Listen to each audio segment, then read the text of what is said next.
예, 안녕하십니까. 오늘 지금은 제가 이제 곡성 군청에 일을 보러 가고 있습니다. 산림과에 좀 갈 일이 있어서 가는데, 지금 이제 제가 산림 관련 부동산도 좀 컨텐츠를 찍어야 되는데 너무 안 찍은 것 같아가지고 지금 차로 이동하면서 간단하게 조금 설명을, 제가 갖고 있는 생각을 좀 얘기 좀 할까 싶어요. 자, 먼저 이 산림에 대한 부동산을 대부분은 투자를 하지 않습니다. 왜 안 하냐? 돈을 회수할 수가 없어요. 왜냐면 예를 들면 산 샀어요. 내가 1억 원 주고 산을 샀어요. 그러면 이게 누가 파냐 이거예요. 산 사람도 거의 없어요. 물론 있긴 하죠. 근데 이 부동산으로서의 투자 가치가 이 산림에 대해서 자본을 회수할 수가 없기 때문에 굉장히 투자를 첫 번째 안 합니다. 그리고 두 번째로 왜 안 하냐면, 이 우리나라가 국토의 면적이 산림이 67%가 산림이에요. 67%가 산림인데 굉장히 많습니다. 우리나라가 산이 몇 번째냐면, 제가 알기로는 OECD 국가 중에 세 번째로 알고 있거든요.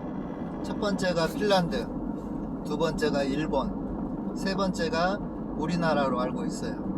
그만큼 우리나라는 어디를 돌아다녀도 뭐다 산이 있어요. 산이. 그러면 이 산을 이렇게 많은데 활용을 해야 되는데 사실은 활용하기가 쉽지가 않아요. 쉽게 얘기하면 논밭은 1년에 한 번씩 나오잖아요. 논은 벼가 나오고 밭은 어떤 농산물, 그게 어떤 채소가 나오는데, 산은 쉽지가 않다 이겁니다. 나무 소나무가 있어요. 그럼 소나무를 어떻게 할 거예요? 소나무가 열매 솔방울을 먹을 수 있는 게 아니잖아요. 그래서 이용적으로 굉장히 어렵다. 그리고 자본도 한번 투자하면 어쩐다? 빼기가 어렵다. 그리고 더 투자를 안 한 이유가 뭐냐면, 개발이 쉽지가 않아요. 산지가. 이 산지관리법이 굉장히 복잡하거든요. 이 국토의 국회법 다음으로 복잡한 게 산지관리법입니다. 이 산지관리법은 기본적으로 보호를 위해서 만들었어요. 우리가 아파트 지을 때 대부분 다 허가가 나요. 근데 산지는 허가가 쉽지가 않습니다. 산지를 밀어서. 그만큼 무슨 말이냐, 여기까지만 허가라고 산 이 뒤쪽으로는 이 보호장치는 거죠. 더 이상 개발을 막기 위해서 이 산이 있어요. 그래서 어떻게 보면 보호적인 성격이 굉장히 강하기 때문에 개발이 쉽지가 않습니다. 산지는. 그리고 이 산지를 또 개발하려고 하다 보면 각종 용역비가 사실은 많이 들어요. 산림조사비, 임목분수비, 최근에 제위험성 검토, 그것도 내야 되죠. 복구 설계서, 복구 감리비. 그러니까 하나 산 개발하려고 하면 보통 영역비가 몇 천만 원 나와버릴 수도 있어요. 토목 설계 말고 산지 용역비로만. 그래서 산을 대부분 투자하기가 쉽지가 않죠. 그리고 산이 복잡해요. 이렇게 공익용 산지, 임업용 산지, 준보전 산지, 여러가지 복잡하고, 또 그 안에서 세부적으로 할 수 있는 것들이 농림, 임업인, 굉장히 개발하기가 쉽지 않습니다. 장점은 뭐냐? 이 농지는 농업인만 살 수가 있어요. 근데 산지는 농업인이 아니어도 누구나, 에브리바디 누구나 살 수가 있습니다. 그러면은 제가 지금까지는 산지가 왜 투자가 어려운지, 이 부분에 대해서 투자를 안 하는 설명을 들었는데, 제가 한 10년 정도 산을 돌아다니면서 느낀 게 보면 이렇게 어렵기 때문에 또 기회가 있다. 무슨 말이냐면 이 임업 투자의 아까는 단점인데 장점이 또 있습니다. 장점은 뭐냐? 굉장히 싸다. 아직도 평당 3,000원인데가 많이 있습니다. 평당 3,000원. 그리고 부지가 크기 때문에 평당 500원만 올라도 어마어마하게 올라요. 네. 몇 억이 되볼 수도 있어요. 평당 500원만 올라도, 1,000원만 올라도. 그리고 또 뭐가 있냐면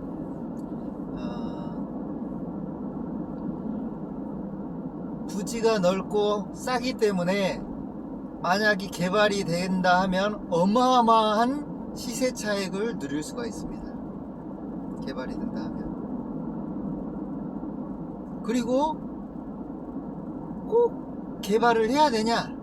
그건 아니거든요. 제가 생각했을 때 그 산에 대한 위치나 용도에 따라서 개발을 할 수도 있고 아니면은 다른 여러 가지로 활용할 수가 많이 있어요. 그래서 저는 이제 임업 투자를 하기 위해서는 크게 세 가지로 구분을 해야 돼요. 투자할 때 첫 번째로 단기로 해야 될 거, 위치에 따라서. 그 다음에 중기로 해야 될 거, 장기로 해야 될 거, 이렇게 생각을 하고 있습니다. 단기로 해야 될 것은 뭐냐면 먼저 빨리 사서 개발해서 바로 팔아야 돼요. 그런 거는 위치상으로 거의 산자락 하단부 쪽에 위치한 곳, 그래서 뭐 농가주택이라든가 아니면은 주택단지라든가 단독주택단지라든가 그런 식으로 해서 개발행위를 해서 팔아먹는 거, 첫 번째 이 단기가 있고, 두 번째 또 단기는 뭐냐면 이 산을 전으로 바꿀 수가 있습니다. 전으로.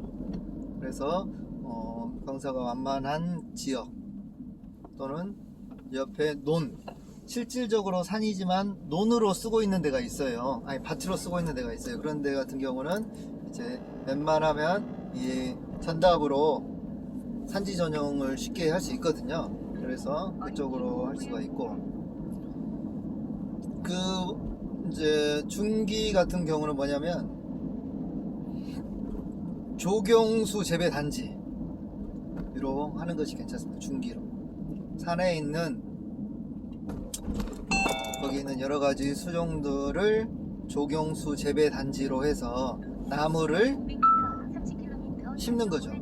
그러면은 훨씬 더 조경수를 재배하시는 분들이나 나무를 팔고 있는 사람들한테는 훨씬 더 그 가치가 엄청나게 많이 올라가죠.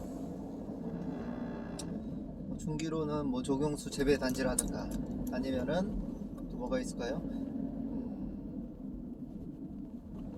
그런 것이 있을 수가 있고, 또 이제 거의 도착을 해가지고 이제 장기만 간단하게 설명하고 마무리할게요. 장기는 뭐냐면 제가 봤을 때는 중기에서 장기로는 이제 실질적으로 그 산을 그대로 이제 이용하는 겁니다. 개발을 하지 않고 그 이용하는데 어떻게 이용하냐면 뭐 산야초라든가 산나물이라든가 유실수를 실제적으로 심어 가지고 그거를 파는 거예요. 팔아 가지고 이제 매출을 일으켜서 그거를 주는 거죠. 소득을 증대시키는 거죠. 임산물로.